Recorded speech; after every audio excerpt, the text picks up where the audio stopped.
Hello everybody, let's dive right in. I'm Debbie Indihar, Giordano of Master Brokers. Headlines read, "It's a small thing that makes your community feel like home."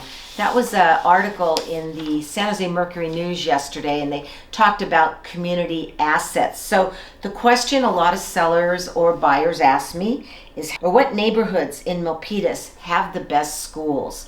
So I can tell you Sinnott Elementary School, that's the #1 rated school in Milpitas. That's in the Parktown area. That's a higher priced, older neighborhood. And then Hillcrest, that's where the Chappelle homes are. That's in the Sinnott Elementary School. And also the other area that I work is Cortland Estates. Those are the Duet homes, and that's also Sinnott Elementary School. And watch my video toward the end, because when I close, I'm going to talk about a new listing that I have, a 3-bedroom condo that's in Sinnott Elementary School. Then another top school is the Curtner Elementary School. That's rated #2. They have high parent involvement and a lot of wonderful opportunities for students to learn and parents to be involved in that school. And that is the Curtner Estates, be it called Curtner. And then the other area is the Manor. It's the older neighborhood in town.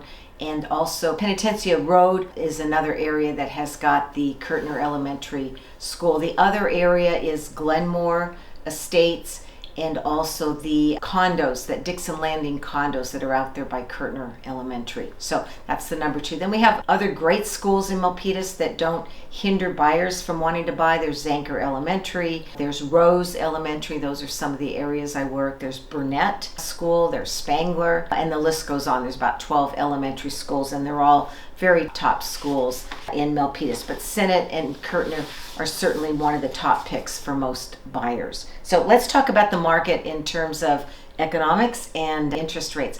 As you know, the stock market had quite a ride last week. I had talked about last Monday that the stock market had dipped and then it had recovered right before I did the video. Well, it actually posted one of its worst weeks in 2 years last week. So that will probably affect somewhat of the buyers. I have about 2 or 3 buyers that I'm working with now that are in the high price range, and I showed property. That doesn't seem to affect them. They've either cashed out their stocks or they have plenty of stocks. The NASDAQ is still doing fairly well. It's the Dow Jones Industrial Average Index that did take a dip. So let's see how that affected interest rates this week. So my mortgage broker says uncertainty returns, and he talks about mortgage rates dipped last week to below 6%, which for the first time since the Great Recession. It's a meaningful milestone and ones that bring back memories of the last time rates pushed into similar territory. 30-year fixed conforming is at 6.375. 15-year fixed conforming is at 5.85. 15-year jumbo is at 6.25, and 15-year jumbo, the fixed rate is 5.475. So let's talk about housing prices in Milpitas. I reported in last week that January took quite a dip in the single family home. The condos were not so much. And I talked about that could just be a brief moment in time in the statistics. The Santa Clara County Board of Realtors puts out the monthly statistics for each area, and I really watch Milpitas and try and deliver that to you. So I'd said that I thought it was a blip in the market, and it truly was, because I just pulled up February 2026 housing stats in Milpitas. We are now way back up for a average single family detached home price in Milpitas of $1,977,458. So that had hit a low of about 1.6. Was afraid that maybe the market was rocking, but it's a very, very secure housing market in Milpitas. The condos are holding. The medium average price is $1,063,000. So what has happened has been true that I predicted.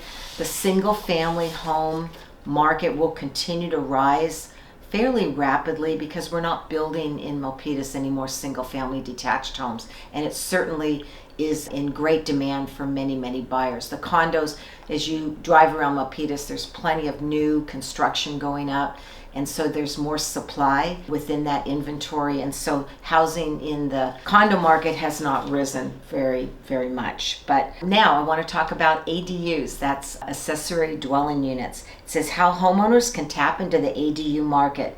In the heart of Silicon Valley, where the quarter-acre dream often comes with a multi-million-dollar price tag, we know that in Milpitas, the accessory dwelling unit is called a granny flat, and it's actually got a lot of interest. What a lot of homeowners are doing, they can actually make a single-family home into a potential triplex. Under current guidelines, many lots can now accommodate both a standard ADU and a junior ADU. So look for those large lots, and we'll be advertising those as they come on board.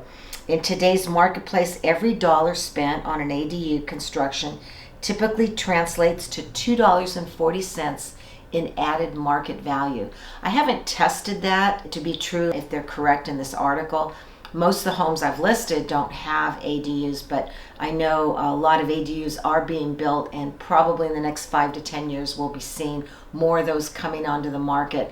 But I would suspect that this might be true. Certainly not going to hurt your home price. I think it does add value, and the ADUs are very good for different stages of life. The article goes on to talk about, as far as you got seniors that want to build ADUs where they can live into the ADU unit, rent out their home, or they can be closer to children also. So let's talk about what is going on with my inventory. So I'm excited. I'm get the keys today to 247 Delia Street in San Jose. That's that 4-bedroom, 2.5 bath, 2,100 square foot single story home on a corner lot I've been talking about for months. The property had an estate sale. It's a family home. Original family owned it. And so that has been completed. And we're going to go through today and assess what we need to do. Probably looking at paint inside, let's cabinets and everything. And then maybe new LVP laminate flooring throughout, because it has different types of flooring, carpet, linoleum, hardwood, so many different floorings that I always talk about. Paint and flooring is kind of a definite must for most properties. I did that to 3 Milpitas homes last year, and they got top value. So mark your calendars. We're going to get ready for that one on March 28th and 29th, Saturday, Sunday. Price point on 247 Delia Street is $1,398,888. So it's a good price for 2,100 square feet. And then let me talk about that 3-bedroom condo that I have in the Sinnott Elementary School that I talked about earlier.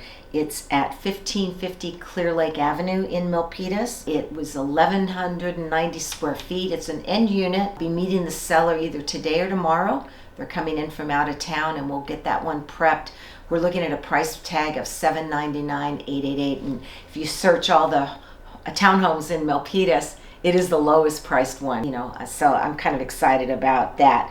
And then on the books to be coming this year, 1464 Edsel Drive in Milpitas, 4-bedroom, 4-bath, 1498, 390 Monmouth Drive in Milpitas, 5-bedroom, 3-bath, 1775 square feet for 1.7. And then we're looking at maybe the 479 Heath Street and also 365 Monmouth Drive in Milpitas. Talked to those sellers last year, so we'll see if they want to get going this year. Anyway, I'm excited to get to work.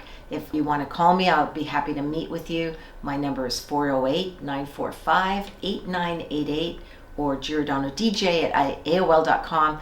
Look forward to talking to you, and we'll see you next week. Enjoy this beautiful weather. Bye-bye.